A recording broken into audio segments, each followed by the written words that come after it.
Let's talk Taiwan Semi. Jenny Horn, host of Next Gen, taking a look at the numbers. Taiwan Semi is up right now, but not a ton, right? Not a ton, yeah. I saw it was up like $8 a share to like 179 this morning, but then it's pulled back. And I'm like, what else could you have wanted? I mean, in the second quarter, they beat expectations, top and bottom line pretty handily. They also continued to see, like massive demand for their various like AI applications. And that led to revenue rose 40% from last year to just around 20.7 billion. We were expecting around 20.14 billion. As far as US dollars are concerned, this company does release in Taiwan dollars, but when converted, it was roughly 40% year-over-year growth. And they also gave second quarter guidance third quarter guidance now that was better than had been expected, and did mention some continued smartphone seasonality.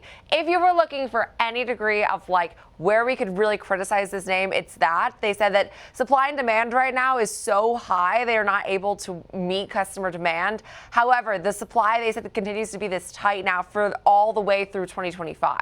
So those are other, I'd say, like languages from their chairman and CEO that maybe you would say, maybe this will weigh on their growth. But I mean, like, to me, the demand problem is never a bad thing. If you have right now such heightened demand, I mean, they command 62% currently of the global foundry market, at least as of their second quarter. So that's risen also almost 60% from a year ago. So it's not even like they were as dominant a year ago. They've only continued to gain their dominance. And I think it helps the likes of customers like Apple, Nvidia.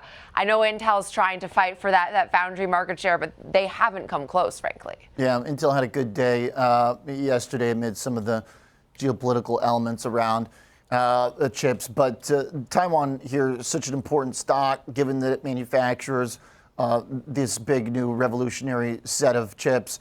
I don't know, this response is pretty muted so far. The guidance seemed pretty good, though. I mean, the range that they gave, fairly wide relative to expectations, but on the high end, a decent beat. To me, that's really going to be the test here. Is it enough? To your point about maybe constraints in the supply chain, any murkiness in the outlook, though, may not be well received given how much the stock has moved. Okay, and to speak to that, 22 to 23.2 billion is the goalpost they gave for third quarter.